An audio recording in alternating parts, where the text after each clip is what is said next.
Hi there, this is Sarah Class from sarahclass.com.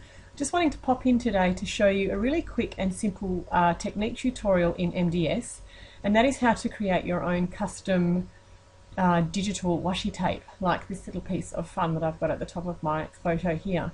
Washi tape is all the rage at the moment with traditional scrapbooking and also craft in general, so it's a fun way to also be able to use it in digital scrapbooking and digital projects, and I'm going to show you quickly how you can create your own.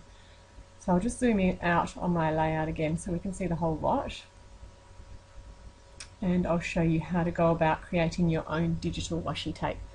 So first of all, over on the right hand side in the design center here, you just want to come to your photos tab. Now if yours looks like this, you want to click on the little right hand arrow on the photos section, and then in the second row down on the right hand side you've got photo box. So clicking on that will drop a square photo right in the center of your layout. So to resize that, you just want to hover your mouse over the little grey boxes, and when you get the double-sided arrow, just click and drag until you get the size that you want. So height and also width, you can just drag it in until you make something that is about the size that a piece of washi tape would be. Drag it up and stick it there. So that's in around about the right position. I might tweak the angle of that again a bit later on. So we've got our photo box there, and what we want to do now is fill it with the designer series paper that we're choosing as our washi tape design. So over here on the left hand side in the resource palette, on the very far right, this little icon here, when you hover over it, says click to access background papers. So you want to click on that one, and then it actually already is opened up to the DSP that I'm looking for. But if you wanted to browse through the other options you've got installed for DSP, click on the browse button and then you can just scroll through until you find the one that you want. My family photo fun book is highlighted, so I'm just going to click on open, and then all the DSPs within that range now populate my resource palette here on the left hand side. So I'm just going to grab my little scroll bar and scroll down until I find this. Where is it now? This one here. So you can't actually tell, but that's got some really fine little stripy lines in there in this pool party piece. So I'm going to click on there, drag it across, and then when it lands in the vicinity of my photo box, you'll notice that that little photo box underneath there has turned blue. So, oh, where's it gone? It should turn blue. There we go. Let it go, and then the photo box is going to grab a hold of that DSP and bring up the photo editor.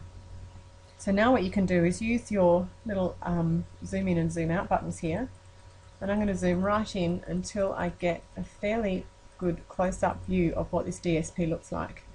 So I get the nice stripe there. Might even go a little bit closer. There we go. So once I'm happy with that design, click OK, and then that's going to have changed the photo box so that it's now populated with the DSP zoomed in far enough so I can actually see the design there. So with that still selected, what I want to do now is right click on there, come down here into the second section and click on Rip Photo Edges. Because with washi tape in real life, it's rarely cut with scissors as far as I'm aware. What you do have is the torn off ends. So just clicking on the double ends there of the washi tape, I'm going to take the rip width down a little bit so that it's not ripped up quite so much. And then if it's on too much of an angle, or if you want to make it a bit of a different rip, you can just keep clicking on that little box there just to change the depth of the rip. I'm quite happy with that one there. So once you're happy with it, click on OK. And now you have your DSP with little ripped edges. The second last thing I want to do is just change the angle of that a little bit, which I can do by hovering over the corner there until I get, oh, where's it gone?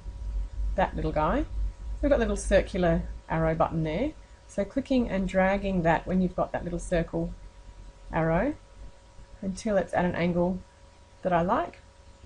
And then the last thing I'm going to do, with that still selected, and I can see that that's selected because of the little grey boxes, I'm going to come over here to my opacity, click on the little arrow and drag that down to probably somewhere between 80 and 90%. So you can see there that that's gone a little bit see-through now, much like the sort of tissue paper consistency of real life washi tape. So you can sort of see through a little bit to the photo underneath. I'll drag that back up so you can see that it's fully opaque again now, and then back down to around 90% so that you can see that it's a little bit see-through. Clicking off there, and so now you can see my little piece of custom designed washi tape to match the other piece that I had on the other side. So there you go, quick and simple, fun little technique that you can utilise in MDS. So have a little play with that and have good fun with it. Thanks for watching.